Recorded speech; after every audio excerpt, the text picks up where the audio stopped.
வணக்கம். எங்கள் தமிழ் மருத்துவச்சி சேனலுக்கு உங்களை அன்போடு வரவேற்கிறோம். இன்னைக்கு நம்ம வீடியோவில் என்ன பார்க்க போறோம்னா, அதாவது எவ்வளவோ கஷ்டப்பட்டுருக்கேங்க, நல்லா உழைக்கிறேன், ஆனால் எனக்கு காசு சேர மாட்டேங்குது. அந்த மாதிரி கோடீஸ்வர யோகம் பெறுவதற்கு வெள்ளிக்கிழமையில் சில பூஜைகள், பரிகாரங்கள், மந்திரங்கள் சொல்ல வேண்டும். அந்த மந்திரங்கள் எல்லாம் என்னங்கிறத இந்த வீடியோவில் நான் சொல்லியிருக்கேன். ஸ்கிப் பண்ணாமல் கேளுங்க. அடுத்ததாக வெள்ளிக்கிழமையில் பெண்கள் சிலவற்றை செய்யக்கூடாது. அது என்னங்கிறதையும் நான் டீட்டெயிலாக சொல்லியிருக்கேன். ஸ்கிப் பண்ணாமல் கேளுங்க. அதுக்கு முன்னாடி எங்கள் சேனலை சப்ஸ்கிரைப் பண்ணாதவங்க தயவுசெய்து சப்ஸ்கிரைப் பண்ணுங்கள். அப்போ தான் நாங்கள் போடுற ஆன்மீக தகவல்கள், வழிபாடுகள், பூஜைகள், பரிகாரங்கள்லாம் உங்களுக்கு கரெக்டாக வந்து சேரும். அது ரொம்ப பயனுள்ளதாக நினச்சிங்கன்னா மற்றவர்களுக்கும் ஷேர் பண்ணுங்கள். அதை விட முக்கியம், எங்களுக்கு நீங்கள் கொடுக்குற கிஃப்ட்டு ஒரு லைக் தான். அதனால் லைக் போட மறந்துடாதீங்க. வாங்க வீடியோக்குள்ளே போகலாம்.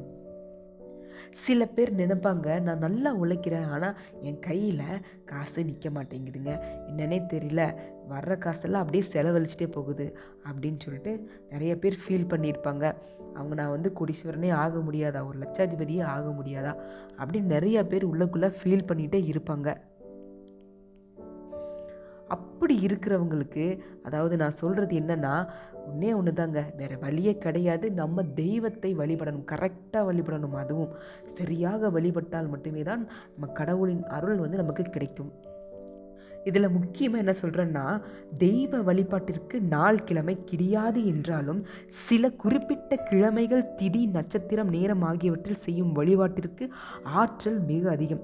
பிரபஞ்ச சக்திகளுக்கும் நேர்மறை சக்திகளும் அதிகரிக்கும் சமயத்தில் நாம் செய்யும் வழிபாடு சாதாரண நாட்களில் நாம் செய்யும் வழிபாட்டை விட பல மடங்கு பலனை அள்ளித்தரும்.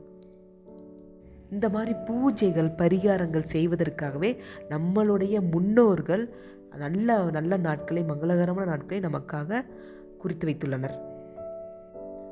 மந்திர ஜபத்துடன் செய்யப்படும் பிரார்த்தனைகள் மிக விரைவான பலனை தரக்கூடியதாகும். அப்படி வெள்ளிக்கிழமையில் மந்திர ஜபத்துடன் சில சக்தி வாய்ந்த வழிபாடுகளை மேற்கொண்டால் மகாலட்சுமியின் பரிபூர்ண அருள் கிடைத்து வீட்டிலும் வாழ்விலும் சுபிட்சம் பெருகும் என்பது நம்பிக்கை. அந்த மாதிரி இந்த 7 நாட்களில் மிகவும் முக்கியமான மங்களகரமான நாட்கள்னு பார்த்திங்கன்னா கண்டிப்பாக அது வெள்ளிக்கிழமை மட்டும்தான். வெள்ளிக்கிழமை என்பது மங்களகரமான நாளாகவும் மங்களகரமான காரியங்கள் செய்வதற்கும் ஏற்ற நாளாகவும் கருதப்படுகிறது. இது மகாலட்சுமிக்கு உரிய நாள் ஆகும். செல்வங்களை அள்ளித்தரும் சுக்கிர பகவானின் ஆதிக்கம் நிறைந்த நாள் ஆகும். பொதுவாக வெள்ளிக்கிழமையில் செய்யப்படும் எந்த ஒரு வழிபாடும் செல்வ வளத்தை குவித்து கொடுக்கும். செல்வம் சொன்னுடனே நம்மளை நினைவுக்கு வருது என்னென்னா பணம், பொருள் தான். ஆனால் பணம், பொருள் மட்டுமே கிடையாது. அதாவது செல்வங்கிறது பணம், பொருள் கிடையாதுங்க. அதை விட முக்கியமானது நிறைய இருக்குது. என்னென்னா நிம்மதி, மகிழ்ச்சி, குழந்தை பாக்கியம், திருமண பாக்கியம், ஞானம் போன்றவைகள் தான் இந்த பணம், பொருளை விட முக்கியமான செல்வங்கள். அதாவது இப்போ நம்ம பணம் இருந்தால் என்ன வேணாலும் வாங்கிடலாம், ஆனால் நிம்மதி வாங்க முடியுமா? அது மாதிரி பணத்தை வச்சுட்டு நிம்மதியே இல்லாமல் நிறைய பேர் இருக்காங்க. அதே மாதிரி குழந்தை பாக்கியம் இல்லாமல் நிறைய பேர் கஷ்டப்பட்டுட்டு இருக்கிறாங்க. அதுக்கப்புறம் பார்த்திங்கன்னா 30 வயசுக்கு மேலே ஆகியும் சில பேருக்கு வந்து திருமண யோகம் கிடைக்காம அவங்களும் நிறைய பேர் கஷ்டப்பட்டுருக்காங்க. இது எல்லாமே பணத்தால் வாங்க முடியாது. இதெல்லாமே பார்த்திங்கன்னா ஒரு யோகம், ஒரு அதிர்ஷ்டம் தான் சொல்லுவேன். அந்த யோகம், அதிர்ஷ்டம் எப்படி கிடைக்கும்னா வழிபாடு, அதாவது கடவுள் வழிபாடு பண்ணினால் மட்டுமே தான் நமக்கு கிடைக்கும். அது எந்த செல்வம் வந்தாலும் சரி, அதாவது நீங்கள் நினைக்கிற பணமாகட்டும், இல்லை திருமண யோகம், குழந்தை பாக்கியம், ஞானம், எதுவாக இருந்தாலுமே கடவுளை மனதார வழிபட்டு ஆக வேண்டும். இப்படி நான் முன்னாடி சொன்ன செல்வங்கள் அனைத்துமே ஒருத்தனோட வாழ்வில் கிடைச்சா தான் அவன் அந்த வாழ்க்கையை வாழ்ந்த முழு பலனையும் அவன் அடைவான். இதனால்தான் நம் முன்னோர்கள் நம்மளை வாழ்த்தும் பொழுது என்ன சொல்கிறாங்க? 16 பெற்று பெருவாழ்வு வாழ்க என்று சொன்னாங்க. அப்படி என்றால் என்னன்னா, அதாவது 16 விதமான செல்வங்களையும் பெற்று வாழ வேண்டும் என்று வாழ்த்தினார்கள். நம் வாழ்வில் அனைத்து செல்வங்களையும் ஒன்றாக நமக்கு பெறுவதற்கு ஒவ்வொரு வெள்ளிக்கிழமையும் நான் இப்போ சொல்கிற சக்தி மிகுந்த இந்த வழிபாட்டை செஞ்சுட்டு வந்தீங்கன்னா, அதாவது எப்படிப்பட்ட வறுமையில் இருக்கிறவங்க கூட கோடீஸ்வர யோகம் தருங்க. இந்த பூஜையை தொடர்ந்து செய்து வந்தால் உங்களுக்கே தெரியும், வீட்டில் படிப்படியாக செல்வ வளம் உயர்வதை கண்கூடாக நீங்கள் பார்க்க முடியும். உங்கள் கையில் 1-2 காசு கிடையாதுங்க, கட்டுக்கட்டாக பணம் வருவதற்கு மகாலட்சுமி உங்களுக்கு அருள் புரிவார். அந்த வழிபாடும் மந்திரமும் எப்படி செய்யணுங்கிறத நான் இப்போ சொல்கிறேங்க, ஸ்கிப் பண்ணாமல் கேளுங்க. அதாவது முன்னாடி நாளே, அதாவது வியாழக்கிழமையே பார்த்தீங்கன்னா நீங்கள் வீடெல்லாம் சுத்தம் பண்ணிடுங்க. சுத்தம் பண்ணிவிட்டு பூஜை அறையெல்லாம் க்ளீன் பண்ணிட்டு விளக்கெல்லாம் அப்போவே கழுவிட்டு, அதுக்கப்புறம் மறுநாள் காலை எந்திரிச்சிட்டு நீங்கள் எப்போ போல் பல் துலக்கிட்டு நல்லா சுத்தமாக நீங்கள் குளிச்சுட்டு வந்துடுங்க. வந்துட்டு வாசலில் கோலமிட்டு முடிஞ்சால் நீங்கள் மாக்கோலம் இடுங்கள். எல்லாத்துக்குமே நான் சஜஸ்ட் பண்ணுறது மாக்கோலம் இடுங்கள். ஏன்னா அது சின்ன சின்ன உயிர்கள் கூட அதை சாப்பிட்டு பலனடையும்ல, அதுக்காக தான் நான் சொல்கிறேன் மாக்கோலம் இடுங்கள் என்று. அதுக்கப்புறம் உங்கள் கதவு வாசலில் என்ன பண்ணணும், மஞ்சள் குங்குமம் கண்டிப்பாக இட வேண்டும். உங்ககிட்ட மாமரம் இருந்துச்சுன்னா மாவிலை தோரணம் கூட கட்டிக்கலாம். இல்லை என்றால் பரவாயில்லை, நீங்கள் பிளாஸ்டிக்கில் கட்டியிருப்பீங்கள்ல அது கூட இருந்தாலே போதும். ஏன்னா வீடோட வாசல் மொட்டையாக இருக்கக்கூடாதுங்க, அதனால ஏதோ ஒரு தோரணம் கட்டி வைக்க சொல்லுவாங்க. அதனால் மாவிலை தோரணம் இயற்கையாக கிடைக்கவில்லை என்றால் நீங்கள் செயற்கையாக வாங்கி நீங்கள் கட்டி வச்சுக்குங்க. அதுக்கப்புறம் பூஜை அறைக்குள்ளே போய் நீங்கள் மகாலட்சுமி தாயார் படத்திற்கு, இல்லை உங்கள்கிட்ட சிலையாக இருந்தாலும் ரொம்ப நல்லது, அவர்களுக்கு நீங்கள் மஞ்சள் குங்குமம் இட்டு, அதுக்கப்புறம் அவங்களுக்கு பிடித்த வெள்ளை நிற பூக்களில் தான் அவர்களுக்கு நீங்கள் பூமாலை சூட்ட வேண்டும். அதுக்கப்புறம் அம்மனுக்கு பிரசாதமாக நீங்கள் உங்களால் முடிஞ்ச அளவுக்கு நைவேத்தியமாக, அதாவது சிம்பிளாக என்ன சொல்கிறேன்னா அவளும் கற்கண்டு இல்லைன்னா கரும்பு சர்க்கரை ஏதோ ஒன்று நீங்கள் கலந்து அதை நீங்கள் அம்மனுக்கு பிரசாதமாக வாழை இலை விரித்து நீங்கள் வைக்கலாம். அதுக்கப்புறம் முக்கியமாக நீங்கள் வாழை இலை நீங்கள் எந்த ஒரு கடவுளுக்கு நீங்கள் படைத்தாலே முக்கியமாக தாம்பூலம் வச்சே ஆகணுங்க. அது என்னென்னா வாழைப்பழமும் வெற்றிலை பாக்கும் கண்டிப்பாக வச்சே ஆகணுங்க. அதற்கு அடுத்ததாக ஒரு தாம்பாளம், அதாவது பெரிய தட்டு தாம்பாளம் சொல்லுவாங்களாங்க, அந்த மாதிரி ஒரு பெரிய தட்டு எடுத்து வச்சுக்கோங்க. அதில் ஒரு பெரிய காகிதத்தை வைத்து அதன் மையத்தில், அதாவது நடுவில் பெரிய முக்கோணம் வரைஞ்சிக்குங்க. முக்கோணம்னா தெரியுமில்ல, இல்லை நான் காட்டியிருக்க பாருங்கள், அந்த மாதிரி பெரிய முக்கோணம் வரைஞ்சிக்கங்க. இதன் மத்தியில் ஓம் சக்தி என எழுதி வைத்து விட வேண்டும். ஓம் சக்தி என எழுதப்பட்ட காகிதத்தின் மீது வெள்ளை தாமரையை வைக்க வேண்டும். வெண் தாமரை கிடைக்கவில்லைன்னா நீங்கள் செந்தாமரை கிடைத்தாலும் அதை பயன்படுத்தலாம். இரண்டும் கிடைத்தாலும் அதையும் கூட ரெண்டுமே வச்சுக்கலாம். இதோட உதிரி மல்லிப்பூ இல்லைன்னா ரோஜா இதழ்களை உதிர்த்து வைத்து கொள்ள வேண்டும். 2 மலர்களையும் கலந்து வைத்து கொண்டு ஓம் சக்தி என சொல்லி, ஓம் சக்தி என எழுதி வச்சிருப்பீங்கள்ல, அந்த தாமரை மலரும் எழுதி வச்சிருப்பீங்க பார்த்தீங்கன்னா, அந்த காகிதத்தின் மீது போட வேண்டும். இவ்வாறு ஓம் சக்தி என 108 முறை, எவ்வளவு 108 முறை சொல்லி பூக்கள் போட்டு அர்ச்சனை செய்ய வேண்டும்.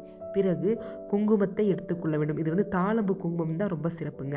அந்த மாதிரி தாளம்பு குங்குமம் சிறிது சிறிதாக எடுத்து ஓம் என்று மட்டும் 14 முறை, இது எவ்வளவுனா 14 முறை சொல்லி அந்த பூக்கள் மீது வைக்க வேண்டும்.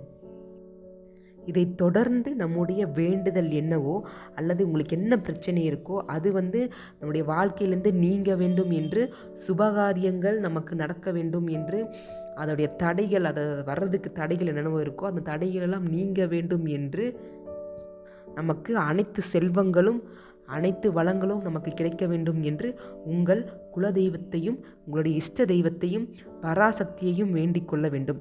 இந்த பூக்கள் குங்குமம் இருக்கும் காகிதத்தை அப்படியே எடுத்து ஒரு தூய்மையான, அதாவது நல்ல வெள்ளை துணியில், தூய்மையான துணியில் கட்டி பூஜை அறையில் வைத்து விட வேண்டும். அது அப்படியே 3 நாட்கள் பூஜை அறையிலுமே இருக்கட்டுங்க.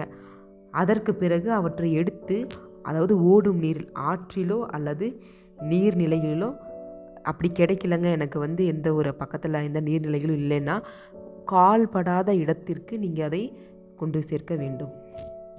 இப்படி செய்வதால் அந்த பூக்கள் குங்குமம் ஆகியவற்றின் நறுமணம் ஒன்றாக சேர்ந்து ஒரு தெய்வீக மனம் உங்கள் வீடு முழுவதும் பரவும். அதோடு நீங்கள் செய்த அந்த மந்திர ஜபம் இந்த வழிபாட்டுக்கு அப்புறம் நான் சொல்கிறேங்க. அது நீங்கள் அந்த வழிபாடு செய்யும்பொழுது அந்த மந்திரம் சொல்லணும். ஸ்கிப் பண்ணாமல் கேளுங்க, நான் சொல்கிறேன். அந்த மந்திர ஜபம் பிரபஞ்ச சக்தியையும் தெய்வீக சக்தியையும் ஈர்க்கக்கூடிய முக்கோண வடிவத்தில் எழுதப்பட்ட ஓம் சக்தி மந்திரம் உங்களின் பிரார்த்தனை அடங்கிய எண்ணங்களின் அதிர்வலைகள் ஆகியன அதில் நிறைந்திருக்கும். இது உங்களின் பிரார்த்தனையை விரைவில் நிறைவேற்றும். இந்த வழிபாட்டை எப்போ மேற்கொள்ளலாம்னா, அதாவது வெள்ளிக்கிழமையில் ராகு காலம் யமகண்டம் தவிர்த்து மற்ற நேரங்களில் செய்வது சிறப்பானது. இதைவிட முக்கியமானது காலையில் பிரம்ம முகூர்த்தத்தில் செய்கிறது ரொம்ப ரொம்ப பலன் கொடுத்து. எப்பவுமே ஒரு பூஜைனாலே அது பிரம்ம முகூர்த்தத்தில் பண்ணால் ரொம்ப பலன் கொடுக்கும். அதே மாதிரி தான் இந்த பூஜையும் நீங்கள் பிரம்ம முகூர்த்தத்தில் பண்ணிங்கன்னா பயங்கரமான பலனை உங்களுக்கு கொடுக்கும். இந்த மாதிரி அதிகாலையில் எந்திரிச்சு இந்த பூஜை செய்கிறது கஷ்டம்னு நினச்சிங்கன்னா உங்களுக்காகவே ரொம்ப சிறப்பான மாலை வேளையில் ஒரு நேரம் இருக்குங்க. அது என்னென்னா, பிரதோஷ நேரத்தில் நீங்கள் விளக்கேற்றி வைத்து பூஜை செய்வது மிக அற்புதமான பலனை கொடுக்கும். இந்த பூஜையை நீங்கள் தொடர்ந்து ஒரு 7 வெள்ளிக்கிழமை பண்ணிட்டு வந்தீங்கனாலே உங்கள் வாழ்க்கையில் கண்டிப்பாக மாற்றம் கிடைக்கும். நான் முன்னாடி சொன்ன மாதிரி தான் செல்வம் வளம் உங்களை தேடி வரும். அதே மாதிரி நான் முன்ன சொன்ன மாதிரி தான் இந்த பூஜை வழிபாடு செய்யும் பொழுது இந்த மந்திரத்தை மறக்காமல் சொல்லணும். அப்படி சொன்னாதான் இந்த பூஜையோட முழு பலனையும் நம்ம அடைய முடியுங்க. அந்த மந்திரம் என்னென்னா, அதுதான் மகாலட்சுமி காயத்ரி மந்திரம். இந்த மந்திரத்தை நீங்கள் அதாவது கணக்கெல்லாம் கிடையாதுங்க. உங்கள் மனசுக்கு எப்போ திருப்தி அடையுதோ அது மட்டும் நீங்கள் எவ்வளோ நேரம் வேணாலும் சொல்லலாம். அந்த மந்திரம் இதோ, மகாலட்சுமி காயத்ரி மந்திரம்.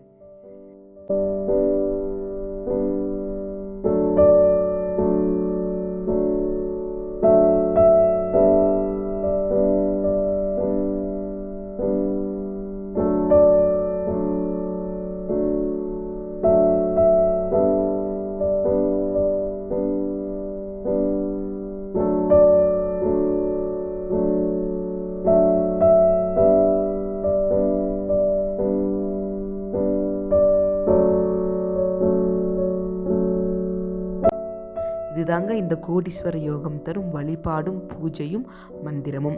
இதை நீங்கள் ஒவ்வொரு வெள்ளிக்கிழமையும் பண்ணிட்டு வந்தீங்கன்னா கண்டிப்பாக உங்களுக்கு கை நிறைய பலன் கிடைக்கும். இதற்கு அடுத்ததாக பார்த்தீங்கன்னா, பெண்கள் வெள்ளிக்கிழமையில் செய்யக்கூடாதுங்கிறத நான் ஒரு சின்னதாக சொல்லிடுறேன். அடுத்த வீடியோவில் நான் டீட்டெயிலாக சொல்கிறேங்க. இப்போ கொஞ்சம் சின்ன குறிப்புகள் நான் தரேன், தெரிஞ்சு வச்சுக்கோங்க. அதாவது வெள்ளிக்கிழமையில் பெண்கள் பார்த்திங்கன்னா அன்னைக்கு குளிக்காமல் இருக்கக்கூடாதுங்க. கண்டிப்பாக குளித்து அவர்கள் முகத்தில் மஞ்சள் அதாவது திருமணமான பெண்கள் கண்டிப்பாக மஞ்சள் குங்குமம் இட வேண்டும். அதற்கு அடுத்ததாக பார்த்திங்கன்னா, வெள்ளிக்கிழமையில் வீடு சுத்தம் பண்ணக்கூடாதுங்கிறது எல்லாருக்குமே தெரிஞ்ச விஷயம் தான். அதனால் கண்டிப்பாக வீட்டில் சுத்தம் செய்யாதீங்க. குப்பைகளை நீங்கள் வெளியே, அதாவது 6 மணிக்கு மேலே வெளியே கொண்டு போடாதீங்க. முக்கியமாக வெள்ளிக்கிழமையில் வெளியே கொண்டு போடக்கூடாது. அதற்கு அடுத்தபடியாக, அதாவது என்னால் முடியல, வெள்ளிக்கிழமை என்னால் துடைச்சி தான் ஆகணுங்கிற சூழ்நிலை இருக்கிறவங்க சில பேர் கல் உப்பு போட்டு வீட்டை துடைப்பாங்க. தயவு செஞ்சு உப்பு போட்டு தண்ணிக்குள்ளே கலந்து வீட்டை துடைக்காதீங்க, அது ரொம்ப துரதிர்ஷ்டத்தை தரும். அதற்கு அடுத்ததாக கல் உப்பு போட்டு நீங்கள் சுற்றி போட, அதாவது கண் திருஷ்டிக்கு சுற்றி போடுவாங்களோ அந்த மாதிரி கல் உப்பு வச்சு நீங்கள் சுற்றி போடவும் கூடாது. அடுத்தது முக்கியமானது, வெள்ளிக்கிழமையில் குளிக்காமல் சமையலறைக்குள் செல்லக்கூடாதுங்க. ஏன்னா அது அக்னி பகவானுக்கு அன்னைக்காச்சும் நம்ம மரியாதை கொடுக்கணும். அதனால் நீங்கள் குளிக்க முடியல அப்படிங்கிறவங்க கங்கா ஸ்நானம் அப்படின்னு என்னென்னா 3 டைம் நீங்கள் தலையில் தண்ணி தெளிச்சாவது நீங்கள் சமையலறைக்குள்ளே போங்க. அதே மாதிரி வெள்ளிக்கிழமை விளக்கேற்றிய பின் பால், தயிர், உப்பு, ஊசி அந்த மாதிரி பொருட்களை நீங்கள் மற்றவர்களுக்கு கொடுக்கக்கூடாது. அதே மாதிரி வெள்ளிக்கிழமையில் ஈரத்தலையோடு சில பேர் பூஜை பண்ணுவாங்க. அதை சத்தியமாக செஞ்சிடாதீங்க, அது ரொம்ப ரொம்ப தப்புங்க. அதனால் ஈரத்தலையோடு நீங்கள் பூஜையை செய்யக்கூடாது. அதே மாதிரி ஈரத்துணியோடவும் தலையில் கட்டிட்டு பூஜை செய்வாங்க, அதுவும் செய்யக்கூடாது. அதே மாதிரி வெள்ளிக்கிழமையில் பெண்கள் எண்ணெய் தேய்ச்சி குளிக்கலாம், ஆனால் ஆண்கள் எண்ணெய் தேய்த்து குளிக்கக்கூடாது. இதனால் என்ன ஆகுனா கடன் பிரச்சனைகள் அதிகரிக்கும். அதே மாதிரி வெள்ளிக்கிழமையில் துணி துவைப்பது, பாத்ரூம் கழுவுறது, அந்த மாதிரி வேலைகள்லாம் நீங்கள் வெள்ளிக்கிழமை செஞ்சிடாதீங்க. இதனால் என்னென்னா கடனும் வறுமையும் உங்களுக்கு அதிகரிக்கும். இந்த மாதிரி நிறைய ஆன்மீக குறிப்புகள் அடுத்த வீடியோவில் நான் சொல்கிறேங்க, அதையும் கேளுங்க. மறக்காமல் எங்கள் சேனலை சப்ஸ்கிரைப் பண்ணுங்கள். அப்போ தான் நாங்கள் சொல்கிற ஆன்மீக குறிப்புகள், செய்திகள், பரிகாரங்கள் எல்லாமே உங்களுக்கு சேரும். மறக்காமல் மற்றவர்களுக்கும் ஷேர் பண்ணுங்கள், லைக் போடுங்க. நன்றி, வணக்கம்.